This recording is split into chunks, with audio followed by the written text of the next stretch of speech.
This episode is brought to you by Hill's Pet Nutrition. Every shelter pet deserves a second chance, and you're making it possible for thousands of them every day. Because when you feed your pet Hill's, you help feed a shelter pet, which helps make them healthy, happy, and more adoptable, changing their life forever. So they can change yours. Over 15 million shelter pets fed and adopted. Science did that. Visit hillspet.com/podcast to learn more. Don't you love it when things are both easier and more affordable? Like when the rain washes your car for you. Or like when you save up to 10% by bundling your renters and auto insurance with USAA. Bundle with USAA and start saving. Get a quote today. Good afternoon, guys, and welcome to the podcast. I've got a copywriter and brand messaging strategist, Sarah Guilliot from Seattle, Washington area. And her number one expertise is helping clients create connection copy, which is copywriting with meaningful connection. So she's going to talk about this to connect businesses and audience. I'm really happy to have her on to talk about this skill set and really happy to start the conversation. So Sarah, welcome. Thanks, Chris. I'm super excited to be here. Yeah. Briefly introduce yourself, and I'm really excited to dive into this area of copy. Yeah, for sure. So I'm Sarah Guilliot, and you can call me Sarah G too. I know that my last name is tricky. So most people call me Sarah G. I'm a copywriter and former designer for coaches, course creators, podcasters, basically people selling online programs, and also for the service providers who support them. So if like a web designer has a coach they're building a website for, they might come to me and I would write the copy, the sales copy for that site. And my specialty is helping heart-centered coaches with sales copy that doesn't feel sleazy or manipulative or like we're, agitating the pain, which is what a lot of sales gurus teach you to do. And instead, we use persuasive sales copy that's based on hope and inspiration, which feels way more aligned for my clients. Yeah, really fascinating. And the more I delve into sales, just anything in general, it's all about writing. So, right now, everything like video is a must, but everything boils down to the writing, the copy. You still have to speak. We have to still listen. We can see it here. But so one thing I was talking about is authentic copywriting. And you said writing sales copy that doesn't feel sleazy or pushy. What are the kind of the general principles around just writing very good copy that connects the readers with the influencer? Yeah, so I have kind of this 3-part formula that I base all of my copywriting on called the copy connection formula. And it's basically these 3 parts. There's one is that the offer is clear. So many people have just a really kind of muddy offer that they've described on a sales page or on their website. So we want to make sure that like the benefits are really outlined, the deliverables are obvious, the process is there so people know what you're selling. The second part is that they get you. So like your potential clients understand who you are, and they understand your personality and the experience of working with you. And really getting that understanding of what you're like as a person is going to connect you with the right audience, the people who are going to stay in your programs and aren't going to like ask for a refund because they knew exactly what they were getting into to begin with. And then the last part is that you get them. And that is, showing empathy, like on your sales pages, having copy that makes people who land on your page feel like, oh my gosh, she read my mind or he read my mind. Like, how did they get in my head? This is exactly what I need. Like, this was designed for me, along with like all the social proof that's showing examples of other people just like them that have gone through your program and the transformations that you've given them. And so really like joining those pieces together of the offer is clear, they get you and you get them. Interesting. And what are some common mistakes in copy that create disconnection between the reader and the writer? Yeah. So I think the biggest thing that I've found in my clients recently is that they have trouble inserting their personality into the copy. So they might be coming from a corporate environment where you speak and write a certain way, or they're just thinking back to school, English class, like how to write an essay. And so when they start writing their copy to their audience, it sounds super formal, the words are too big. It's just, it kind of puts this distance between them and the people who they're selling to. So I help my clients kind of identify all the fun little parts and pieces that make up their personality and pull those in. And it might be down to even like adding emojis or exclamation points, or just the way that you might like capitalize something or bold something. And there's just all these like subtle little nuanced things that you can pull in that sound like you would actually speak in real life. And I would say that's like the biggest thing that I see people struggling with is like, it's too formal and I don't sound like myself. So people just can't connect. Oh, interesting. Yeah, it always boils down to just kind of relating to your audience and talking. One of the good points was, write to your audience like as if you're talking to them. Yes. And it just reminds me of like just when you have all these rules like syntax and you can't do this and that, it creates disconnection because all we want to do is just communicate. So follow-up question I have for you is what I really because I studied a lot of great bloggers, Twitter, newsletters, emails, all this, and the fundamental skill is writing, like writing good connection copy as you described. But what platform is best? Like which platform should writers take to get to their audience to deliver their message? It kind of depends on who you are and what you're selling. So if you're a coach, and the coaches that I work with, I wouldn't say a blog is necessarily the right place for them to connect with their audience. It might be for a person who's like a lifestyle coach who's like teaching a lot about like how to bring all your life together. I mean, they might be selling a bunch of, items from stores that they're linking to affiliate links and that kind of thing. Or if they have an e-commerce business, then a blog is important for them. But I would say for the coaches and course creators that I work with right now, they're mostly they have podcasts. So they've got the copy that goes into the emails that they're sending out about their regular podcast content. And then whatever social media platform that their users tend to hang out on, which, depending on who they are, it could be Instagram, it could be Facebook, it could be Threads. So like find those places where they are and write copy for that. And then always underneath that, have your email list, because that's the best place to get people like super focused on you and not distracted by all the other things. Yeah. Yeah, I love that. A follow-up question I have for you is, where do you see copy? How has copy changed since, where it is now in 2025 to where it was in, the early 2000s, when blogging was a big thing? Yeah. So like back in the blogging days, I would say there was a lot of like really the long form content. That's what a blog is all about, right? Now things are much shorter and snappier and concise, and you might only have, 14 seconds to get your information across if you're in a video, or just a little bit of copy here and there on the page. So there's that piece, like the length of the copy. And then also more recently with ChatGPT and AI tools coming into play, a lot of people who have, they've struggled to write their copy are like, oh, okay, well, I don't have to hire someone. I can just get ChatGPT to help me. But then, and that's great for some people, but it also, you run into this trap of like, everybody's starting to sound the same. It's really homogenized and it's hard to stand out. So that's when pulling in your personality really comes into play the most, is like in the era right now where people are all starting to sound the same and you want to sound different.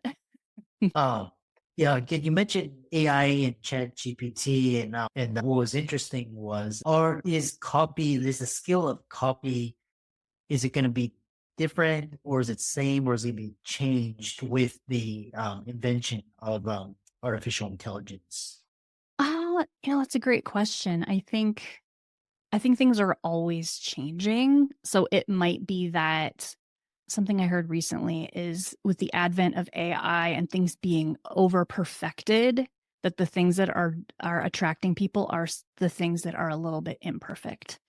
So I feel like copywriters like myself might be coming in with that realness, whereas we might have had more formal copywriting work to deliver in the past. Now we're like really centering on the like imperfect, not super polished, really real side of copy that maybe the chat GPTs of the world can't quite replicate yet. I mean, they're going to get better, right? But I feel like there's always going to be this piece that comes from interacting with another person where, like I would work with a client and I would ask them questions. And whereas when they're working with chat GPT, they're asking chat GPT questions. So I might have all these different angles to come at and pull out those really interesting inner stories. And I think we might be seeing more of that coming from copy that's written by humans versus the stuff coming out of AI.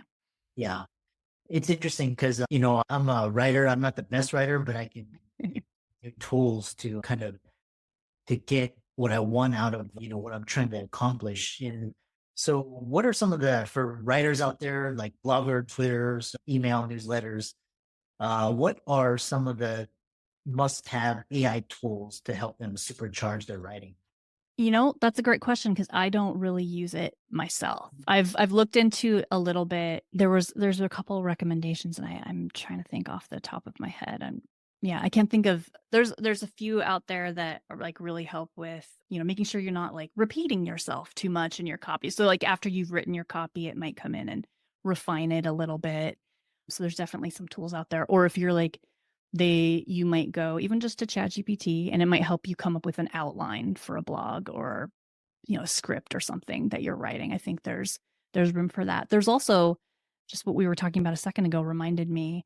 Another area of interest is like I write brand voice guides for clients, and I have written that for a client or two who's like, okay, great. This is what I'm going to take to go train my ChatGPT to write like me. So it's kind of like this commingling of resources where I'm not sure what the writers are using in terms of AI to help them, but they can create things that can help their clients use AI more efficiently, and still everybody has a place in that world.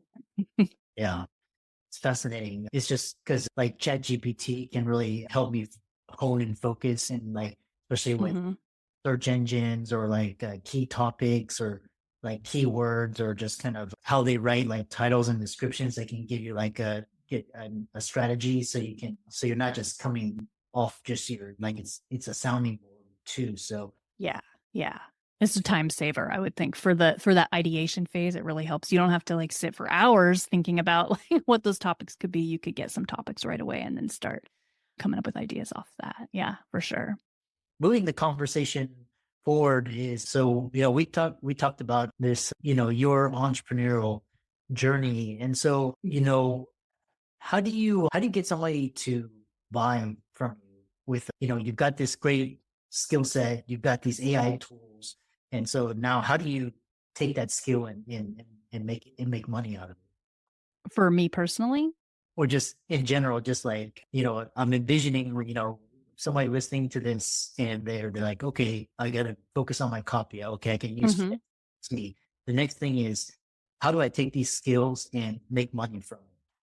Yeah, for sure. So I would say first you want to really get clear on what your copy voice is so that you don't come across too formal and you can create those connections. And once you understand how to write so that you sound like yourself, then it's figuring out, like you asked earlier, those platforms or places where you're going to do that copywriting. So you obviously need your website copy that should be helpful and relevant in getting people on calls with you or however you get clients.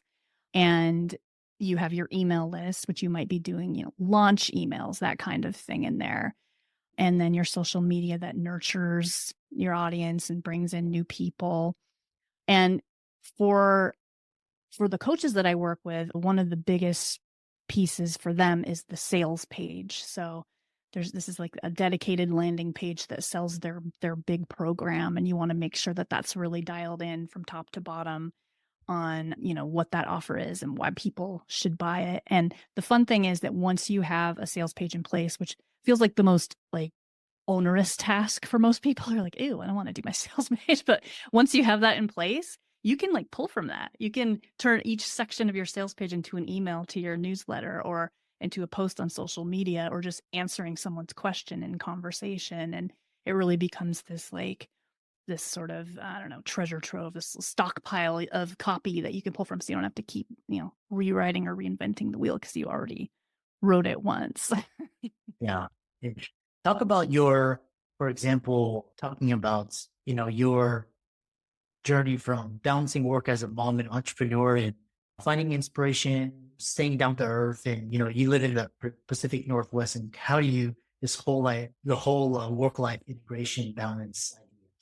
Yeah, so it's a great question. So like my journey kind of as an entrepreneur started, I was in corporate for, 20 years. Great, nice paying job, but I wasn't satisfied and I'd been kind of dreaming of starting my business. And then my husband had a stroke in his 30s, which I didn't think was possible. He's fully recovered, by the way. But while that happened, I realized that, life is short and I need to take risks and pursue my dreams if I want them to happen. But so I went out on my own, but it was scary. I have 3 kids at home and I was contributing to the household money equally with my husband. So over the years, it's been a lot of experimenting with different businesses to figure out what it is I wanted to hone in on for my main offer, landing on copywriting eventually, because I had been a designer for so many years.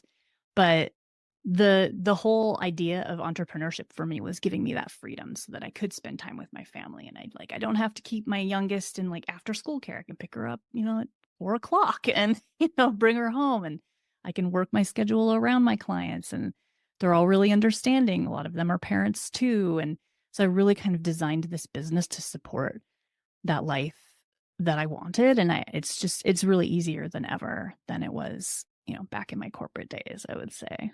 Interesting. Another, because it brought to my mind, because a lot of the audience, we've got people in the corporate world, and they, like you, they're not satisfied. Like, they make high 6 figures. And so I've always curious, because I left high 6 figures too to start my company. Mhm. I've always, people looking on the outside, they're like, why did you do that? They're like, you had a wonderful career, benefits, and 6 figures, and you're not happy. Like, what is, people ask me, what is so, but how do you address that? It's just, it's like people you left 6 figures, you left 6 figures. It's not, it's like Mhm. the 6 figures, talk about that. Yeah, for sure. I would say yeah, 6 figures is great, but when you are sad every Sunday night, crying because you got to go to work on Monday, you're all depressed. I found that I was yelling at my kids all the time in the mornings to get them to school so I wouldn't be late.